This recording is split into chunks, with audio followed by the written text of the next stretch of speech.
Hi, everyone, and welcome to Angel Healing House, and welcome to Walk In Angel Ariel's weekly wisdom for this upcoming week of July 13th through July 19th, 2025.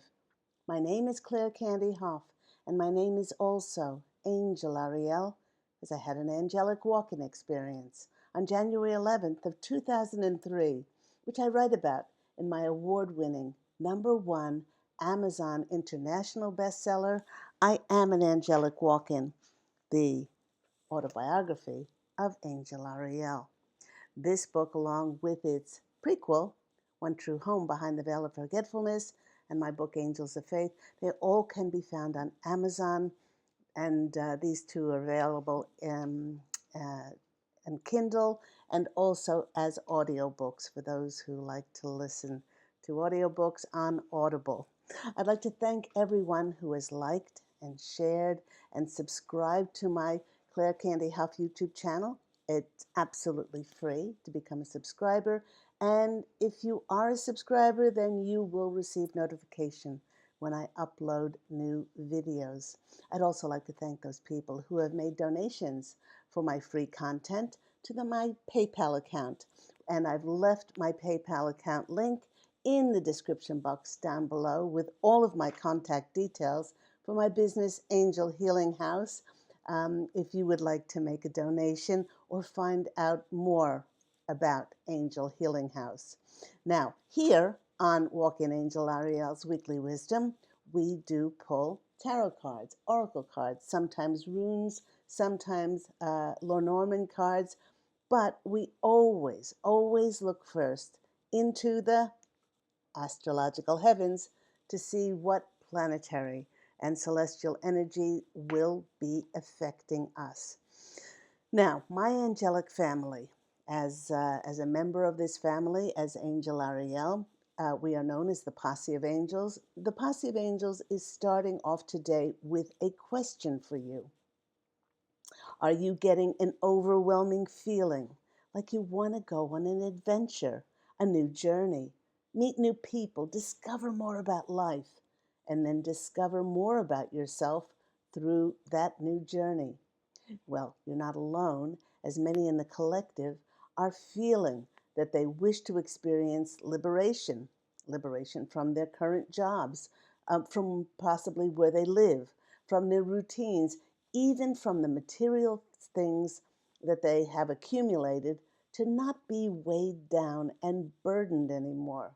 This burden is not only from material goods, but it also may be from the confines, limits, and restrictions of previously following the prescribed rules of societal pressures and conventions, of doing all of those shoulds that many people dutifully followed that would seemingly make them happy.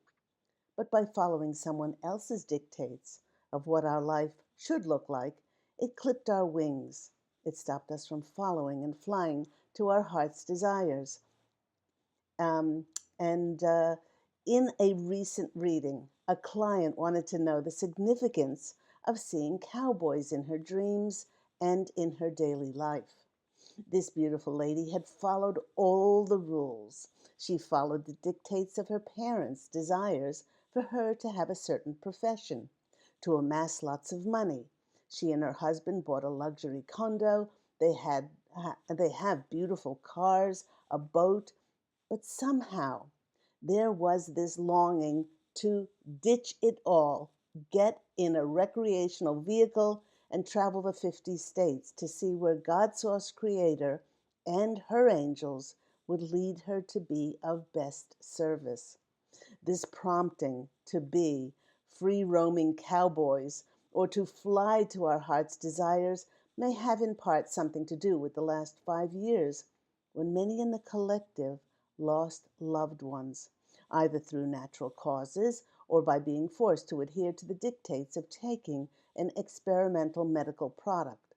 When we have someone dear to us cross over, it does remind us of our own limited time remaining in these physical forms, and how maybe today, and not sometime in the murky future, is the perfect time to action those desires of ours to become a reality, no longer just relegated to our dreams. And in reference to our free spirited cowboy friends, welcome everyone to July, which will not be the same rodeo, for many will be stepping into and creating a whole new reality. These feelings of wanderlust will build more and more in the collective as the frequencies are going to accelerate all month, leading to the opening of the Lionsgate portal on July 21st, 22nd. Now, for many, the intentions that we focused on and we prayed for will start to show up. They'll start to materialize and become crystal clear the more we enter into this magical month. As we often do, we are taking a glance back to last week to the important 7-7 Gateway portal on July the 7th, whose energies came in to heal our soul on a cellular, karmic, and multidimensional level, and whose energies will be with us for the next 2 weeks. This 7-7 gateway that is open till that July 21st of the opening of the Lionsgate portal is one of the most powerful ascension alignments of the year. Now that so many in the collective have closed doors on their former lives, this period is about unlocking our potential and stepping into our roles, stepping into the frequency as leaders in this new golden era of light. By bravely walking through this galactic gateway, it will transform our lives as we have been transformed. These energies are activating. They're rewiring our crystalline codes to fully heal the traumas of childhood memories, to close out no longer needed karmic contracts, and to transmute the patterns of fear and doubt that were constantly energetically beamed into the collective. For many, this is eradicating their default programming of things like scarcity, survival, the need for improvement, the need for approval, outdated codependent roles, and guidelines that we're told that we should follow in order for us to be a success. Now, the posse of angels and I have mentioned this countless times that you, having been born in the reflection of God's source creator, were born a success, as this is your divine inherent birthright. The 7-7 gateway energies are transmuting and dispelling our resistance to change, growth, and a really big one of being seen, for being who you authentically are. Whatever is surfacing at this time is coming up because we're ready to release it. We will be integrating this extraordinary healing and clearing frequency until the opening of the Lionsgate portal, as I said, on July the 21st.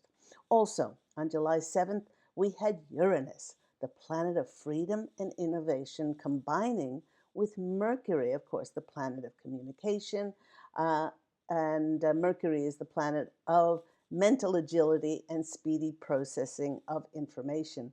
Because both of these planets thrive on speed and change, we can expect a heck of a lot of movement, new ideas, innovation.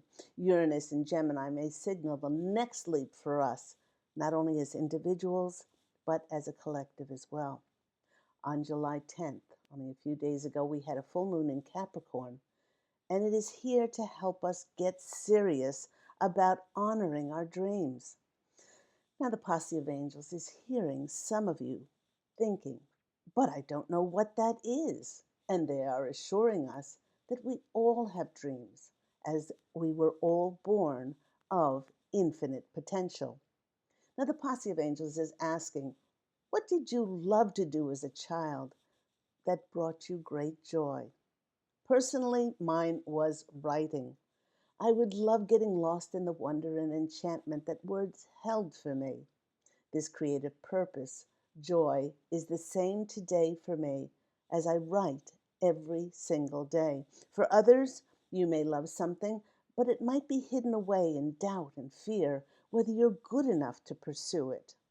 with Capricorn's unwavering ability to get tasks done, take this energy and focus it into the next tangible action that you can take towards achieving your goals. For instance, I've spoken to countless clients who have had an idea for a book, but they never action it because they say that they are neither a writer nor an author. And if no specific action comes to mind, it might be having a change in perception as to thinking that your dream or goals will never come true. Just taking those few baby steps to feed your subconscious visuals and allow yourself to get excited about your dreams.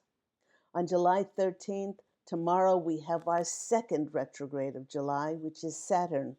Our first planet to go retrograde this month was Neptune, which retrograded on July the 4th, and it will remain there until December 10th. Now, Neptune had to retrograde first, as it urges us to go inward. It gives us a gift of insight to clear spaces for something real, present, tangible, that is aligned with our deepest desires.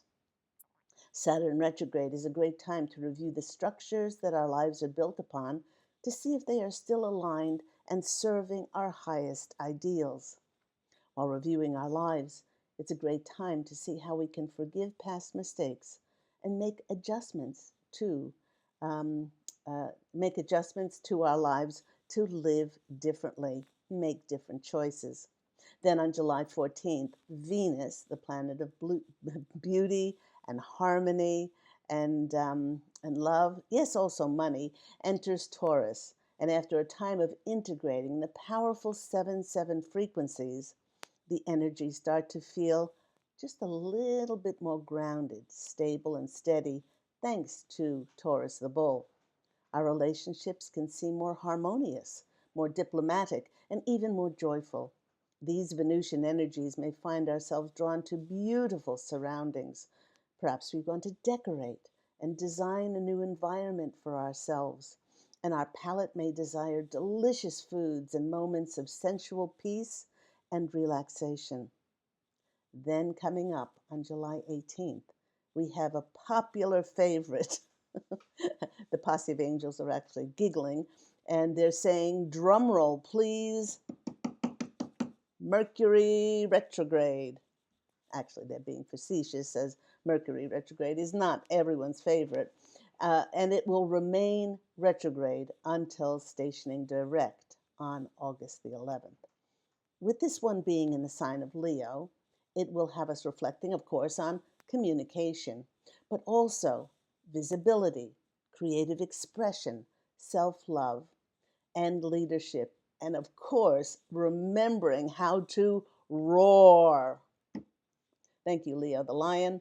Many groan when Mercury goes retrograde, as there could be a greater possibility of technology breaking down, misunderstandings, miscommunications, possible travel glitches, and general slowing down of our lives. But the really great thing about Mercury retrograde is that it reintroduces our lives into our lives people and events from our past, um, to bringing us important information, and it can give many a second chance on something that they feel that they missed out on in the past. Experiencing retrogrades in the summer may actually be of great benefit for many. In the summertime, many naturally feel like slowing down because of the hotter temperatures, and it can give us a chance to pause, to take more time with our choices and our decisions.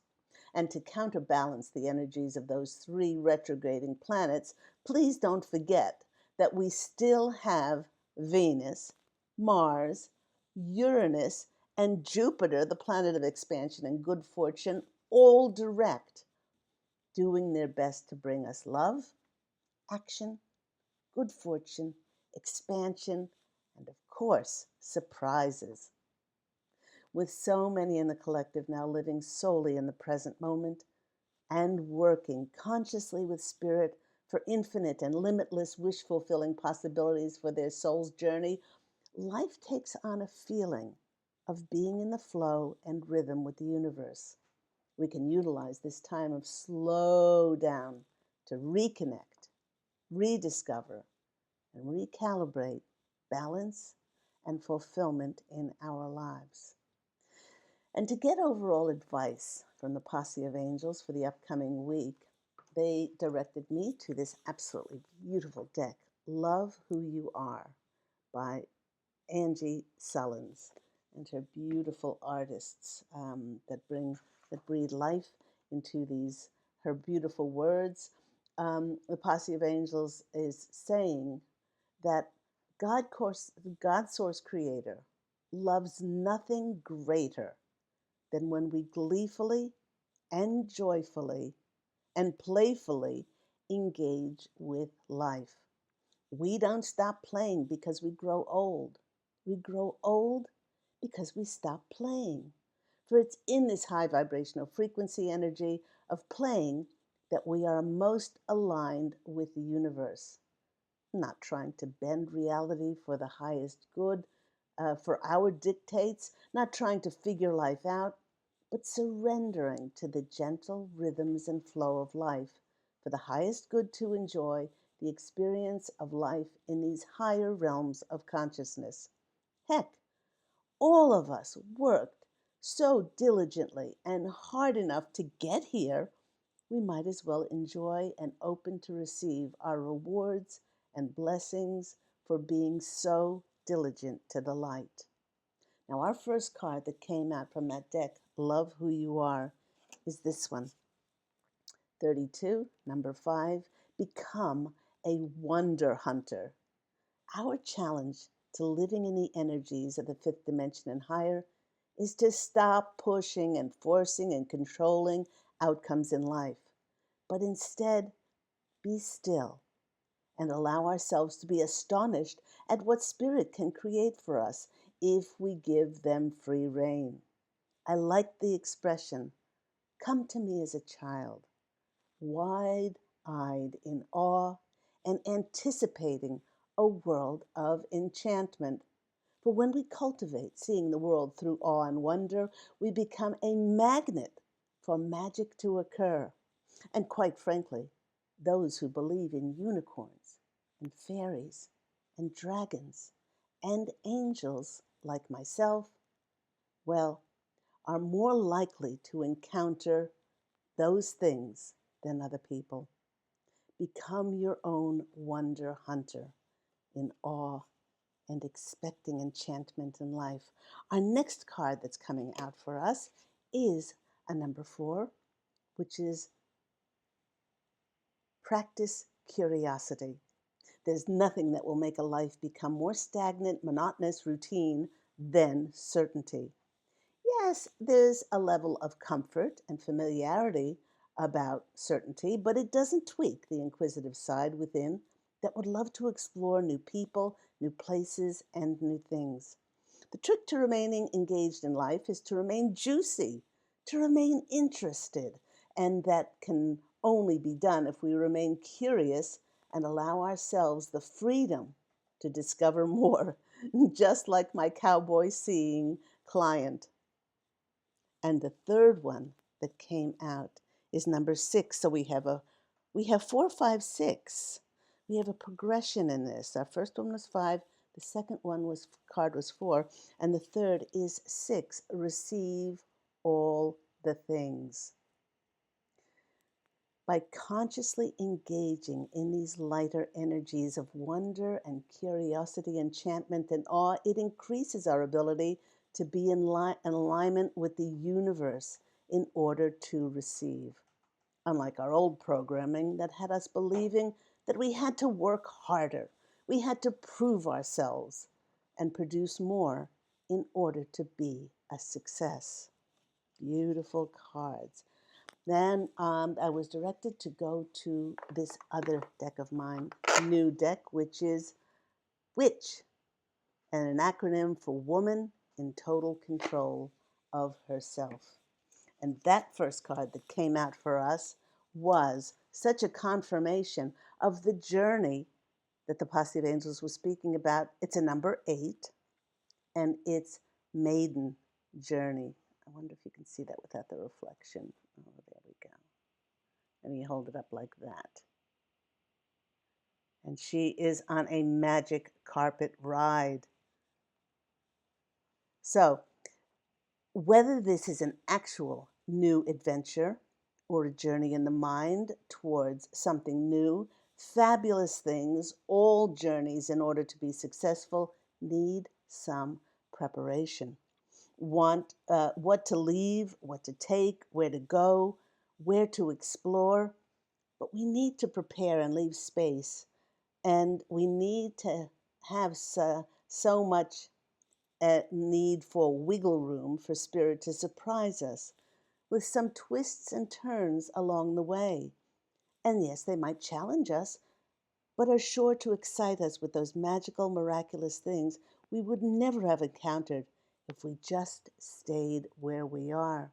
Now, if your intuition is telling you to go someplace new, maybe there's somebody there that you need to meet that has important information for you, or will be a lifelong friend, or you'll start a partnership with. But it's following that intuition to go on that magic carpet ride that could make all the difference for you. And holy moly, the next card that came out for us is almost the same card in her other deck, in Angie Sullen's other deck. This is another 6 card, and it's the Wonder Hunter. And this is become a Wonder Hunter. And this is so synchronistic that I'm actually going to read this to you. Wonder is the state of our original self. Babies gaze at the world with wide eyes, taking in every marvel. Somehow, as we grow, the sense is overwhelmed by practical concerns and survival skills, by fitting in, by finding a way to conform to the demands of an environment. But the wonder really never leaves us. It's always there. It may go underground for a time, but you can feel it when you gaze at the moon, the stars, the micro universe of a single flower and its single petals in all its detail. Wonder is nourishing to the soul, and it keeps our child heart alive and, of course, thriving. It keeps us, as I call it, juicy. To live in wonder is to allow ourselves to experience our own belonging to ourselves, to the world itself, and the great mystery of all things. The world will freely offer itself to you to be unmasked. It has no choice. It will roll in ecstasy at your feet when you open yourself to wonder and awe and enchantment. It has a funny way of showing up in your world. I hope all that's been helpful to you. Remember that Walking Angel Ariel's Weekly Wisdom airs every week on Saturdays. If you're interested in my award-winning #1 Amazon International books, if you're interested in pursuing some of the services from that I offer in my remarkable business, Angel Healing House, please go to my website, which is angelhealinghouse.com. Go out, everyone, and fashion an absolutely beautiful life for yourself. I'm wishing you love, and as always, angel blessings. And I look so forward to speaking with you again next week. Go out and expect in awe and wonder the enchantment that this world can offer you. Bye.